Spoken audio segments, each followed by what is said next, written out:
Nous sommes réunis ici, dans le cœur battant de Vivatech, sur le pavillon de la République de Côte d'Ivoire, pour cette signature aujourd'hui symbolique et qui est portée par le groupe Kaydan Dux Côte d'Ivoire et en présence de Monsieur le Ministre, avec cette ambition qui nous vient de la Côte d'Azur, de Monsieur Marc Hollandi, président fondateur du World AI Cannes Festival et du World AI Film Festival, pour porter et déployer la première plateforme en Afrique de l'Ouest francophone du World AI Film Festival, et depuis Abidjan, depuis la Côte d'Ivoire.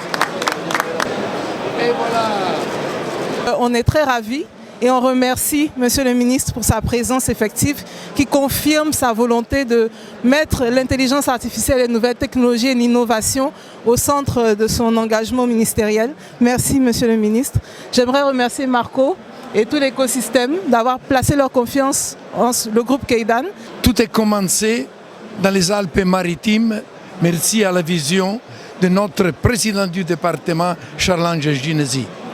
Monsieur le ministre, on a cherché dans la Côte d'Ivoire les meilleurs partenaires possibles et on est fiers que vous êtes venus ici à signer avec nous ces moments-là.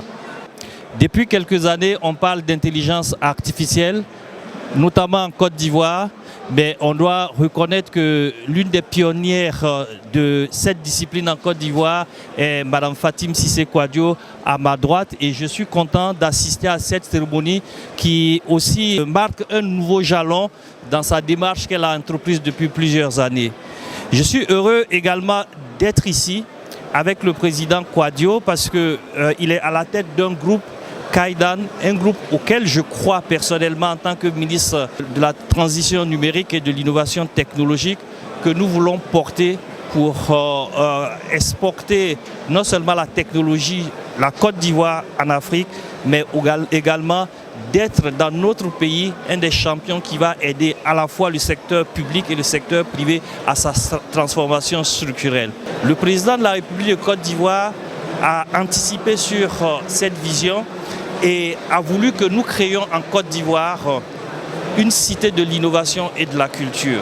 L'événement d'aujourd'hui rentre en droite ligne avec cette volonté du chef de l'État et ma vision que j'ai moi-même de ce que ces deux, comme l'industrie culturelle et de la création, doit être supportée par l'innovation technologique.